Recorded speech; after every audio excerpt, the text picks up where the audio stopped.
Καλησπέρα σας. Το μόνο που ξέρουμε με σιγουριά για έναν άνθρωπο που γεννιέται είναι ότι από τη στιγμή που αρχίζει την πορεία του στη ζωή, αρχίζει και η αντίστροφη μέτρηση προς το τελικό του προορισμό, το θάνατο. Ο θάνατος είναι αδιαχώριστος από τη ζωή, όπως το πνεύμα από την ύλη, όπως το καλό από το κακό, όπως η μία όψη του νομίσματος από την άλλη. Ζωή και θάνατος είναι τα θεμελιώδη και αξεχώριστα συστατικά της ύπαρξης, που δεν μπορεί να υφίσταται έξω από αυτή τη διάδα, αφού δεν μπορεί να υπάρχει θάνατος χωρίς ζωή, αλλά ούτε και ζωή χωρίς θάνατος. Και ενώ αυτή είναι η αρχή του παντός και το πιο γνώριμο δεδομένο της ιδιότητας της ύπαρξης, με δυσκολία μιλάμε, ακούμε, αγγίζουμε, πλησιάζουμε ή απλώς ασχολούμεθα με τη μια από αυτές τις δύο παραμέτρους που ακόμα και το όνομά της προσπαθούμε να αποφύγουμε. Οι περισσότεροι από εμάς πράγματι αρνούμαστε ακόμα και τη θεωρητική προσέγγιση του θανάτου. Η κοντινότερη προσέγγιση του προκύπτει μέσα από ακούσματα, από βιβλία, ταινίες και άλλες πηγές ενημέρωσης που διαδραματίζονται συνήθως σε απόσταση ασφάλειας και μας εγγυώνται ότι φανταστική ή υπαρκτή, οι θάνατοι αυτοί δεν αφορούν άμεσα εμάς.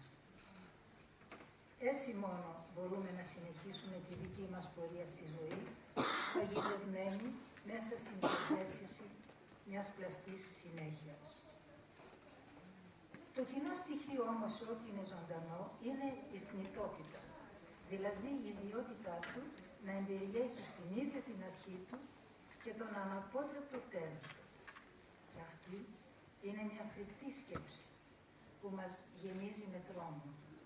Πώς είναι δυνατόν ένας άνθρωπος που κρατάει στα χέρια του τη ζωή, που από τα λιγοστά πρώτα βιώματά του μετά τη γέννησή του έχει κατακτήσει την κίνηση, τη γλώσσα, έχει μάθει να γράφει, να μιλάει, να διαβάζει, να ενσωματώνει τα επιτεύγματα των προγόνων του, ο ίδιος να χαράζει δρόμους και να δημιουργεί. Πώς είναι δυνατόν αυτός ο άνθρωπος με την πορεία πια ενός συνειδητοποιημένου εγώ, απλώς μια μέρα να εξαφανίζεται και να σβήνει από αυτή τη γη, όπως τα ζώα όταν ψοφούν και τα δέντρα όταν μαραίνονται. Η φρικτή αυτή σκέψη γίνεται στη συνείδησή του μια κραυγή απόγνωσης και τότε τη διώχνει από μέσα του. Προσπαθεί να την ξεχάσει, κάνει σαν να μην υπάρχει, σαν να μην τον αφορά. Γραπώνεται στη σκέψη ότι για εκείνο υπάρχει πάντα χρόνος. Κι όμως, θα φτάσει για εκείνον, όπως και για μένα και για τον καθένα, η μέρα που θα έχει εξαντληθεί ο χρόνος του και δεν θα μπορεί πια να κρατήσει ζωντανό το απατηλό όνειρο μιας βέβαιης ζωής. Με μειωμένες τις δυνάμεις του, συχνά γερασμένος, συχνά άρρωστος, σχεδόν πάντα όμως ανέτοιμος να δεχθεί την ερχόμενη ανυπαρξία του, θα γραπωθεί σε ό,τι μένει ακόμα από το σφρίγος της ζωής και θα αισθανθεί στα νύχια της ψυχής του τον δρόμο να τον κυριαρχεί. Πάνω σε τέτοιους φοβισμένους, σακισμένους στην ψυχή και στο σώμα ανθρώπους που βρίσκονται στα πρόθυρα του θανάτου, σκύβει η Μαρή του Ενζέλ και με στοργή και τρυφερότητα τους φροντίζει και τους κάνει να αισθάνονται ότι ώσπου να φτάσει το τέλος τους παραμένουν ζωντανοί και ότι κάποιο νόημα μπορεί ακόμα να βρεθεί στη ζωή που τους απομένει. Ο χώρος που έχει προβλεφθεί για την φιλοξενία των ετοιμοθανάτων, γράφει στο βιβλίο της, μπορεί να λειτουργεί αντίστροφα, δηλαδή ως χώρος όπου εκδηλώνεται η ζωή με όλη τη δύναμή της.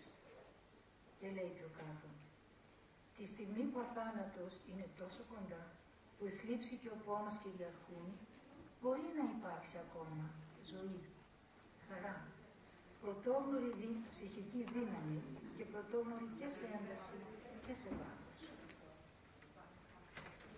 Η Μαρή Ντενζέλ, με την πλούσια εμπειρία της ως κλινική ψυχολόγος, δουλεύει σε μια από αυτές τις ομάδες στη Γαλλία που περιβάλλουν και στηρίζουν ετοιμοθάνατους ενήλικες, προσφέροντάς τους μια ύστερη ποιότητα ύπαρξης τις τελευταίες μέρες της ζωής τους και βοηθώντας τους να φύγουν από αυτό το κόσμο όσο γίνεται πιο γαλήνιοι και πιο συμφιλειωμένοι με το τέλος της γήινης τους διαδρομής. Στο βιβλίο της Λαμοραντίνα, «Ο Μύχιος Θάνατος», πολύ ωραία μεταφρασμένη στα ελληνικά από τον Δανιήλ Σαπυρόφ, η Μαρή Ντενζέλ μιλάει για την εμπειρία της σε αυτόν τον χώρο. Μιλάει με έναν τρόπο απλό, αλλά βαθιά ανθρώπινο. Έναν τρόπο συγκινητικό, αλλά συνάμα δυνατό, που μπορεί να ταράξει, αλλά μπορεί και να γαρινέψει τον αναγνώστη της στη δική του συμφιλίωση με τα δεδομένα της ζωής. Παρόμοιες υπηρεσίες για την ανακούφιση του πόνου σε ενήλικες που βρίσκονται κοντά στο θάνατο λειτουργούν και στην Ελλάδα, βασισμένες και αυτές στο ίδιο βαθύ σεβασμό για τη ζωή, που είναι και παραμένει ζωή ως τη στιγμή που θα σβήσει αμετάκλητα η τελευταία της σπίθα. Για πρώτη φορά όμως στη χώρα μας έχουν μπει τα θεμέλια για ένα αντίστοιχο πρόγραμμα που θα απευθύνεται ιδιαίτερα σε παιδιά. Πρόκειται για μια υπηρεσία κατοίκων νοσηλείας για τα παιδιά που φτάνουν στο τέλος της σύντομης ζωής τους, όταν πια η επιστήμη δεν μπορεί να τους προσφέρει τίποτε άλλο και το μόνο που μπορούν να ελπίζουν είναι να φύγουν από τη ζωή μέσα στην αγκαλιά των δικών τους, στο χώρο εκείνο που κάποτε προστάτευε τη ζωή τους, στο σπίτι τους.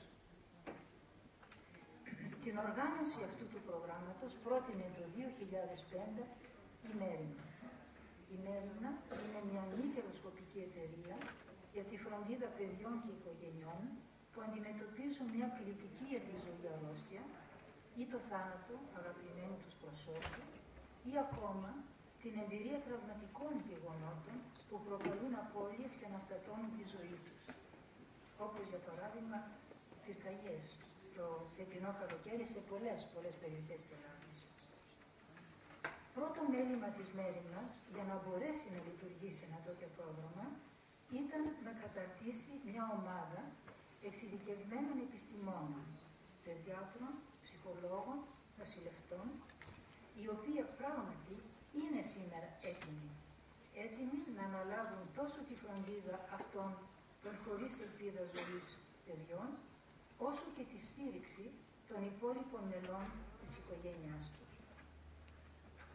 Και επειδή αυτό το πρόγραμμα είναι πρωτοποριακό και σε ευρωπαϊκό επίπεδο, θα επιφεληθώ εδώ, την ευκαιρία που μου δίνετε εδώ, για να σας πω λίγα λόγια για το τι σημαίνει θάνατος για τα μικρότερα παιδιά.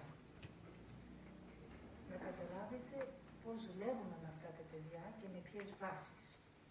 Όπως το επιβεβαιώνουν οι πολλές επιστημονικές έρευνες και μελέτες που αναλύουν τις αντιλήψεις και τις αντιδράσεις των παιδιών σε σχέση με το θάνατο, και τα παιδιά έχουν αγωνίες και πολλά ερωτηματικά γύρω από το τι σημαίνει θάνατος.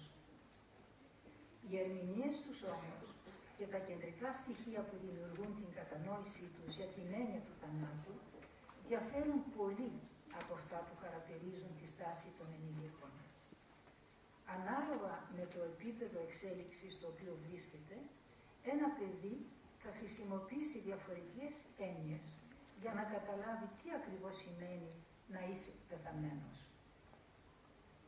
Τα μικρότερα παιδιά, για παράδειγμα, δεν αντιλαμβάνονται την έννοια της καθολικότητας του θανάτου, δηλαδή το γεγονός ότι όλα τα ζωντανά κάποια στιγμή θα πάψουν να υπάρχουν.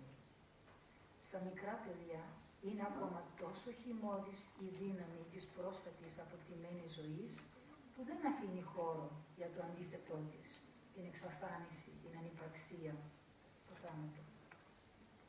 Αλλά ούτε και μπορούν τα μικρά παιδιά να συνειδητοποιήσουν το αμετάκλητο χαρακτήρα του θανάτου, δηλαδή το γεγονός ότι ο θάνατος είναι μια κατάσταση χωρίς καμία πιθανότητα επιστροφής στη ζωή. Εάν ένα αγαπημένο τους πρόσωπο έχει πεθάνει, έχει φύγει, όπως λέγεται, αναρωτιούνται γιατί να μην μπορεί να ξαναγυρίσει. Η Χιονάτη ξαναγύρισε με το φιλί του πρίγκιπα. Και άλλοι ήρωες παραμυθιών ξανά έζησαν, επιστρέφοντας από τη χώρα των νεκρών. Και έτσι, σιγά σιγά και κάποτε, μέσα από την εξελικτική τους πορεία, τα παιδιά θα παραδεχθούν και τις δύο αυτές έννοιες, δηλαδή ότι κανένας δεν μπορεί να αποφύγει το θάνατο και ότι κανένας μετά το θάνατο δεν μπορεί να ξαναγυρίσει στη ζωή. Με το χρόνο, μεγαλώνοντας και σε ένα δεύτερο στάδιο, τα παιδιά θα αναγνωρίσουν επίσης και άλλα συστατικά στοιχεία του θανάτου, όπως είναι η ολική πάυση των λειτουργιών στους πεθαμένους. Μια έννοια που χαρακτηρίζει την απόλυτη εξαφάνιση τόσο των εξωτερικών και ορατών λειτουργιών στους ζωντανούς οργανισμούς, είναι η όραση, η αναπνοή, η κίνηση, η σύντηση κλπ. Όσο και των εσωτερικών και μη αντιληπτών λειτουργιών, όπως είναι η σκέψη, το συναίσθημα και τα όνειρα. Με το χρόνο πάλι, η αντίληψη των παιδιών για το θάνατο θα εμπλουτιστεί με έναν τρόπο πιο όριμο και πιο ρεαλιστικό, όταν καταλάβουν τι είναι αυτό που πραγματικά προκαλεί ή επιφέρει το θάνατο σε ένα ζωντανό όν. Και τότε αρχίζουν σιγά σιγά να επεξεργάζονται και την έννοια αυτής της αιτιότητας του θανάτου. Ο καλύτερος τρόπος για να δουλεύουμε και να προσφέρουμε μια αληθινή και επικοδομητική βοήθεια στα παιδιά που αναζητούν ερμηνείες στην έννοια του θανάτου είναι να τα ακούμε με προσοχή και να απαντάμε όσο ειλικρινά μπορούμε σε ερωτήσεις που συχνά προβληματίζουν και εμάς, τους ενήλικες. Πού πάνε οι πεθαμένοι, πού είναι ο παράδεισος, πόσο καιρό θα είναι πεθαμένος ο παππούς και φταίω εγώ που πέθανε, πού πήγε η ψυχή του. Και είναι πολλά αυτά τα ερωτήματα, τα συχνά βασανιστικά, τόσο για αυτούς που τα θέτουν, όσο και αυτούς που προσπαθούν να βρουν μια κατάλληλη και πιστευτή απάντηση. Θα τελειώσω αυτή τη μικρή εισήγηση λέγοντας ότι μπορούμε να αντιμετωπίσουμε αυτά τα ερωτήματα και αυτούς τους ανθρώπους που πλησιάζουν το μυστήριο του θανάτου και μπορούμε να το κάνουμε όπως το κάνει η Μαρή Ντοενζέλ, όταν σκύβει πάνω στους συνανθρώπους που πεθαίνουν. Να είμαστε εκεί, κοντά τους. Είτε αυτοί είναι ενήλικες ή είναι παιδιά. Κοντά τους για να ζήσουμε μαζί με αξιοπρέπεια, σεβασμό και τρυφερότητα αυτό που τους απομένει ακόμα από ζωή. Κοντά τους για να τους πούμε και να μας πούνε δύο. Μετά, συντροφιά μαζί τους, να τους συνοδέψουμε ως την είσοδο του μεγάλου τούνελ που όταν έρθει η ώρα τους θα διασχίσουν μόνοι πια. Και μετά πάλι, εμείς που ζούμε ακόμα, να ξαναγυρίσουμε στη λάμψη της ζωής με την ελπίδα ότι κάποιος, κάποια μέρα, θα είναι εκεί να κρατήσει το δικό μας χέρι όταν έρθει η ώρα η δική μας. Σας ευχαριστώ και μόνο.